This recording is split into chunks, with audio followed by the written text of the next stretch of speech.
Mtazamaji karibu, tuko katika daraja la Kigongo Busisi, daraja ambalo serikali imewekeza hapa zaidi ya shilingi bilioni 716 kuhakikisha daraja hili linakwenda kukamilika. Na hapa ninavyozungumza na wewe daraja tayari liko 100% kwamba tayari limekamilika. Na mapema tu tarehe 19 mwezi Juni mwaka huu 2025 Mheshimiwa Rais Dr. Samia Suluhu Hassan atafika hapa kufanya uzinduzi na kufungua rasmi daraja hili lianze kutoa huduma. Sasa hapa niko na wahandisi ambao wamehusika katika ukamilifu wa daraja hili. Watatuambia ni yapi hasa wamejifunza katika ujenzi huu ambao ni mara ya kwanza kufanyika. Hili ni daraja la 6 kwa ukubwa katika bara la Afrika.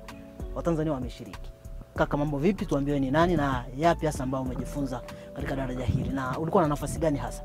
Naitwa Lois Kadokado, ni mhandisi upande wa msimamizi nikimaanisha consultant, na nimeshiriki kwenye ujenzi huu tangu mwanzo wa ujenzi mpaka sasa tumeshakamilisha 100% ya daraja hili. Bwana Kadokado, daraja hili limekuacha vipi, kwa maana ya umevuna yapi hasa katika taaluma au katika utaalamu katika ujenzi wa daraja hili la Kigongo Busisi?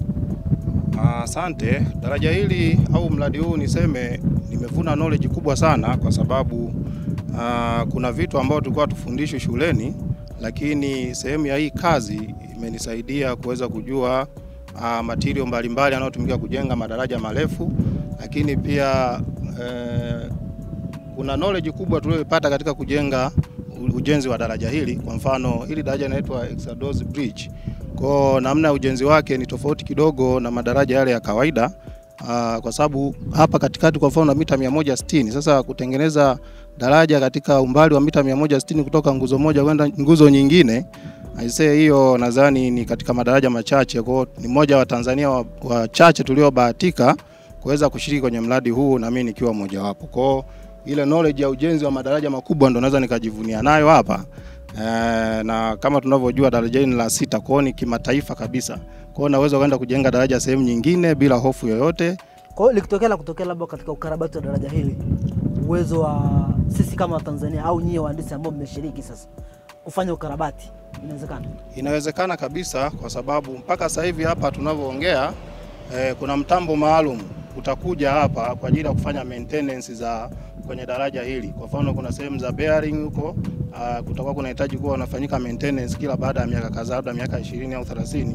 Kwa hiyo ile knowledge ile maintenance equipment itakao kuja ina manyo tayari imeelekeza namna ya kufanya. Sisi wenyewe tunaweza tukafanya maintenance kwenye daraja hili. Tuzungumze na kaka hapo mwenye kofia ya Tamiko. Mambo vipi, jina lako na utuambie una nini cha kujivunia katika ujenzi huu wa daraja la Kigongo Busisi? Okay, asante ndugu mtangazaji. Kwa jina naitwa Hosea Leonard.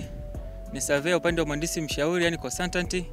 Nimekuja hapa tangu mwaka 2024 mpaka sasa hivi nilipo.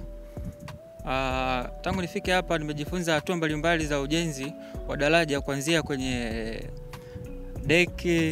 deck slab na layer mbalimbali mpaka tumefika hapa tulipo sasa hivi. Na mambo mengi tu kibao.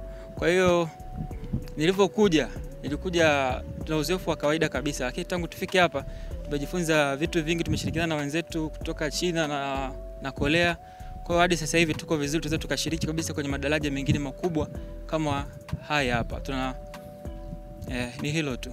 Mpe kaka kisemeo naye azungumze. Okay. Jina lako kaka, na utuambie ni kwa kiasi gani umejifunza, lakini pia manufaa ambayo umepata kupitia ujenzi wa daraja hili ambalo serikali iliwekeza hapa. Kwa jina mimi naitwa Israel Joshua, na nafasi yangu hapa nilikuwa nasimamia usalama, safety manager. Kwa hiyo nilisimamia kutoka mwanzo 2020 Disemba mpaka leo. Mengi tumejifunza, pia mimi professional, mimi ni engineer. Kwa hiyo ujenzi kadiri ulivyokuwa unaendelea kutoka nguzo mpaka tumemaliza, nimeshuhudia hatua mbalimbali, nimejifunza. Kwa hiyo kwingine ikitokea kutokea madaraja kujenga au barabara, tumejifunza vya kutosha. Na kingine imesaidia pia hata kiuchumi na nini, kwa sababu pia tulikuwa tunalipo pia. Asante. Kwa hiyo ilikuwa fursa ya ajira kwako pia? Fursa ya ajira ya pili. Ina maana gani kwa serikali kuanzisha miradi mingi hivi katika kutoa hizi fursa sasa za ajira? Serikali inatakiwa iwe na uendelevu wa kuanzisha miradi. Mtazamaji wa Mhandisi TV, kama kwanza ndio unaungana nasi, tuko hapa katika daraja la Kigongo Busisi tukizungumza na wahandisi ambao walishiriki katika ukamilifu wa daraja hili. Leo hii tuko 100% ya ukamilifu wa daraja la Kigongo Busisi. Na Mheshimiwa Rais anakuja kuzindua hapa tarehe 19 mwezi huu. Lakini utakumbuka kuwa Bodi ya usajili wa wahandisi ERB ina mradi wa SIP, mradi ambao umelenga hasa kutoa mafunzo kwa wahitimu, maengineer wahitimu, ili baadaye wajifunze kwa miaka 3 na baadaye wawe mahiri katika fani ya uhandisi. Mambo vipi? Safi kama. Jina lako? Naitwa Jennifer William Masawe. Jennifer William Masawe, wewe ni SIP trainee, mwanafunzi wa SIP. Wanasema graduate engineer. Umetoka chuo, umekuja katika daraja la Kigongo Busisi. Vipi ulichojifunza? Unaona tukielekea kule kuwa mhandisi mahiri? Nitakuwa mhandisi mahiri kwa sababu hapa nimefanya kwa takribani miaka 2 sasa nikiwa chini ya uangalizi wa engineer Majuto.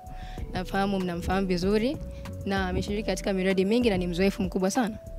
Wewe umeondoka na nini? Kile ulichojifunza na nataka nijue. Kwa mimi nilichojifunza hapa vitu ni vingi kwa kweli. Kwanza kabisa hata hii asphalt tulokanyaga hapa ilami wamedesign hapa maabara.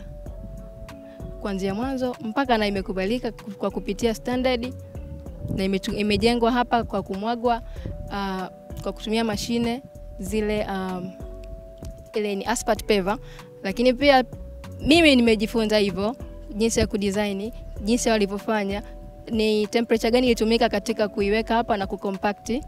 Umeona vitu vyote hivyo. Pamoja na hii rangi iliyopakwa hapa darajani wametumia thermoplastic paint ambayo ni ya moto ikiwa inawekwa moto mpaka 180. Alafu tena wanaweka zile glass beads ambazo hizo zinakuwa zinang'aa wakati wa usiku. Kwa mtu anakuwa anaiona hata akiwa kwa mbali, anaona pale njia anaenda hivi, hapa inabidi nikate kwenda hivi, anaona. Kitu kingine mhandisi ama tumeona kuna expansion joint ambazo tuko pale mwanzo, especially A1. Expansion joint ni nini? Expansion joint ni plates ambazo hapa tumetumia iron plates ambazo zinaruhusu kupanuka na expand na contract. Ndio ambayo inaruhusu concrete huwa inapata moto kama ambavyo materials zingine zinapata, kwa mfano chuma inatanuka na kusinya. Sasa pia hata concrete pia inafanya hivyo inayo tabia. Sasa tunakwepa ile kusababisha cracks, unajua kupata mipasuko na nini. Kwa hiyo ikiruhusu inampa nafasi hii concrete kupanuka na kusinya bila kuharibu structure ya daraja letu. Sawa. Tuende kwa kaka hapa. Kaka, jina lako na tuambie una nini cha kujivunia leo hii tukifikia ukomo wa ujenzi wa mradi huu wa Kigongo Busisi? Naitwa Godson Mungale, ni engineer wa umeme. Kama jinsi mnavyoona hapa, hizo street light pole, hizo nguzo za umeme ziko za kutosha hapa. Ukija usiku hapa utaona ni kama mchana. Hizi taa ziko nyingi. Daraja zima hapa lina kama taa 300 nayo. Na hapa tulipokaa ndio main bridge katikati ya daraja. Kama jinsi mnavyoona hizi cable zina ramani ya Tanzania. Usiku zitakuwa kuna taa ambazo zitakuwa zinawasha, pia zitakuwa zinaonekana vizuri. Hata kama unapita sehemu yoyote utakuwa unaona vizuri na daraja litakuwa linaonekana vizuri. Kitu ambacho nimejifunza zaidi kijamii, tuseme nimekutana na watu wengi wenye tabia tofauti ambao wana uwezo wa kufikiria vitu ambavyo ni vikubwa, na kwa kweli tumeshirikiana katika hayo. Na pia sijawahi kufanya mradi mkubwa kama huu hata siku moja, lakini nimepata uzoefu mkubwa kwamba hata siku nyingine ambayo nikipata kazi kama hii nitaweza kufanya vizuri kabisa, au kama jinsi ulivyouliza mwanzoni, kama maintenance ukitaka kuja kufanya usijui nini, hivyo vyote navifahamu vizuri kabisa. Ni hayo. Hongera sana mhandisi. Mpe mhandisi hapo tupe kile alichojifunza. Kwa majina naitwa Anael Minde, ni engineer kutoka upande wa contractor. Nimefika hapa kuanzia mwaka 2023, kwa sasa hivi na miaka 2 mpaka sasa hivi. Na nilikuja hapa especially kwa ajili ya kuwa msimamizi katika eneo la ili daraja kuu ambalo linaitwa main bridge. Katika ujenzi wa main bridge nimeweza kukutana na ujenzi wa teknolojia tofauti ambayo teknolojia hiyo ni kama vile kujenga hizi gida system za main bridge kwa kutumia foam traveler ambayo ilikuwa inaweza kuhamisha kwa kila upande, kwa upande wa Busisi na kwa upande wa Kigongo, mpaka pale ambapo tumeweza kuyaunganisha madaraja haya makuu ambayo ni matatu, ambayo ni 32, 33 na 34. Na ujenzi ambao umeweza tena kunishangaza ni ujenzi wa hizi nguzo za huku pembeni ambazo zinaitwa pylon, ambazo hizi nguzo hizi zimeweza kushikilia daraja letu hili kuu ambayo tunaita main bridge, ambalo tena likaweza kuunganisha maneno likaweza kuitwa extradosed bridge. Pia tumeweza kukaa na Wachina na kujifunza mambo mengi kutoka kwao. Hongera sana mhandisi kwa kazi nzuri uliyofanya, na hongera kwa kujifunza pia. Asante sana. Tukikamilisha na wewe, una nini cha kushauri wahandisi ambao wako mtaani huko? Fursa hizi zinaletwa na serikali kwa ajili ya kufanya. Hata hii fursa tu ya kuja kujifunza hapa ina maana gani katika kutanua uelewa wao? Okay, asante sana.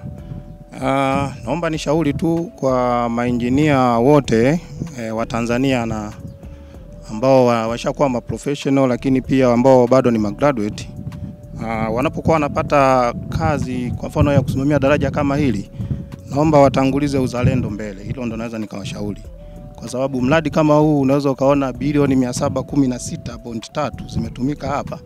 Ni material mengi sana yaliyotumika kwenye mradi, lakini pia unakuwa unasimamia watu wengi sana.